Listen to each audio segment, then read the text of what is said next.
keessa koo jaalala moote naakabate guddiste ilfinaaf na goote duree buleen agalee wanti hundumtu mooyee yaada na boodee kee kanatu beekee garaa sinatu duree buleen agalee wanti hundumtu mooyee yaada na boodee kee kanatu beekee garaa sinatu duree buleen agalee wanti hundumtu mooyee yaada na fuudhee kee kanatu beekee garaa sinatu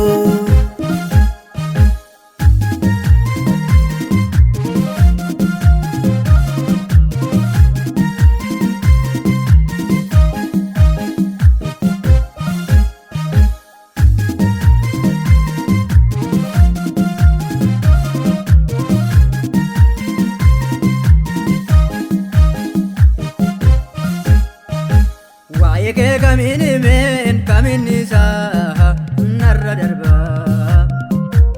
isa jireenyi tufee lafa kaa'e sitoo harka qaba argeen nagahee himaa gargaarsa kee lakkii oduu miti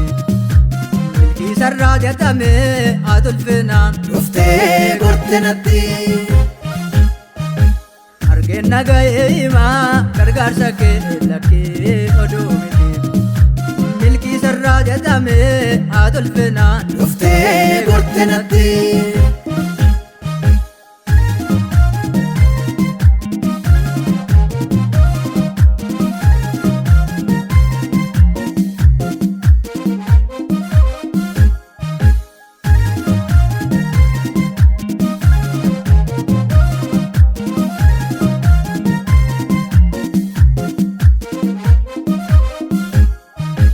Anaan kan naraa jeffaachisu kan kee isatee na jaallatte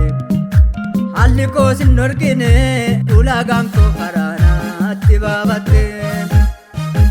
rakkoo koo bira taa'ee silaannumu utumaan sassabaroo si keessaan eebban argee galatoomii harka hiyyeessa gargaaru rakkoo koo bira taa'ee silaannumu utumaan sassabaroo si keessaan eebban argee galatoomii harka hiyyeessa gargaaru yoo bakka namaa na goote keessa koo jaalala moote naa qabatte guddiste ilfinaaf na goote duree buleen agalee wanti hundumtu mooyee yaada na boodee kee kanatu beekee garaa sinatu duree buleen agalee wanti hundumtu mooyee yaada na boodee kee kanatu beekee garaa sinatu duree buleen agalee wanti hundumtu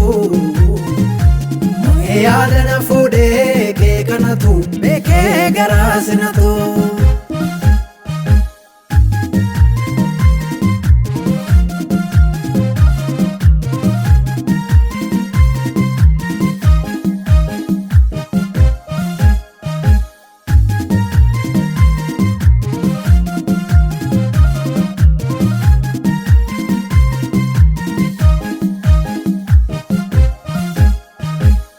Qobbinatti gatee biyyi lafa duubaatti akka nafu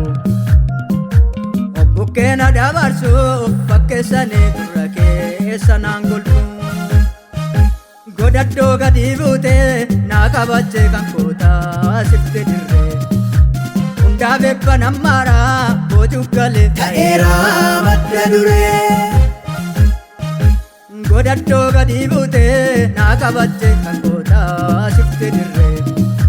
hundaaf eebban ammaaraa boojuuf galee ta'eeraa madda duree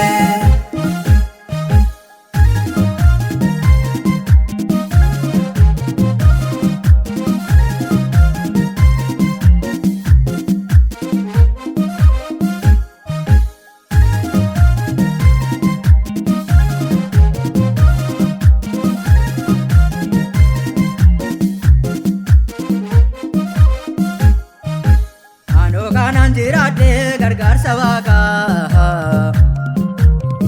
Meeqa guuree seetanni narra naqaa na balleessa maqaa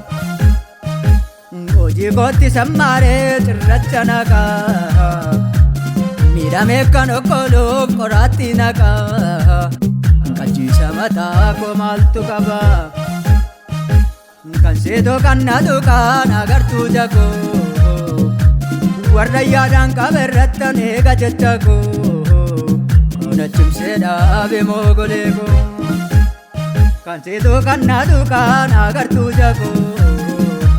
warra yaadaan qabe irrattan eega jecha koo kana cimsee dhaabe moogolee koo.